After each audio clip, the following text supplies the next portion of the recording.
और बीजेपी ने नफरत फैला रखी है, हिंसा का माहौल बना रखा है, उसके खिलाफ हमने यात्रा की और यात्रा का बहुत अच्छा नतीजा निकला कि देश में लोगों को पता लगा कि दो विचारधाराओं के बीच में लड़ाई है। एक विचारधारा नफरत की, हिंसा की, और दूसरी विचारधारा मोहब्बत, आदर, प्रेम की। यात्रा में से नारा निकला, नफरत के बाजार में मोहब्बत की दुकान खोलनी है। बात समझ आई? बात समझ आई? नफरत के बाजार में मोहब्बत की दुकान खोलनी है। अब सवाल उठता है कि देश में नफरत, हिंसा क्यों फैल रही है? इसका कारण भाइयों और बहनों अन्याय है। बीजेपी की सरकार, आरएसएस की विचारधारा देश में सिर्फ हिंसा और नफरत नहीं फैला रही है, वो देश में अन्याय फैला रहे हैं। मैं आपको आज 2-3 उदाहरण देना चाहता हूं। पूरा का पूरा फायदा,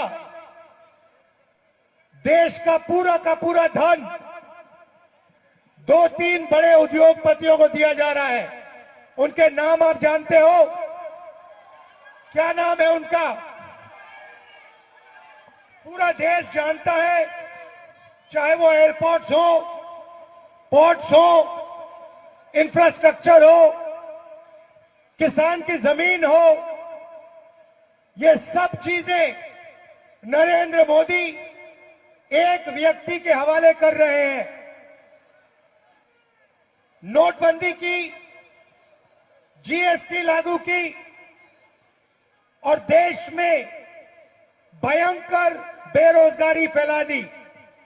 आज इस देश में युवा चाहे भी उसको रोजगार नहीं मिल सकता, क्योंकि सारे छोटे उद्योग, स्मॉल और medium business, public sector unit BJP ने खत्म कर दिए हैं, रद्द कर दिए हैं।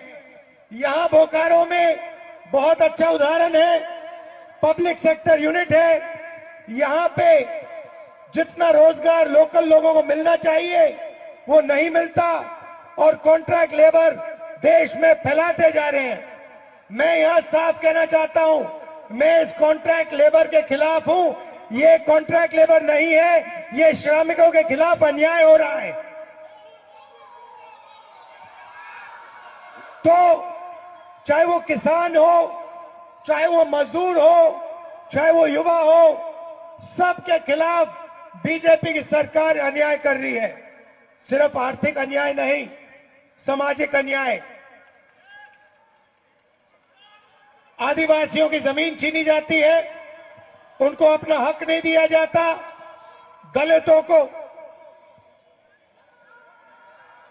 दलितों को दबाया जाता है और ओबीसी वर्ग जो है उनका जो हक है, हाँ अभी आएंगे आपके पास, आ जाइए, ऊपर आ जाइए।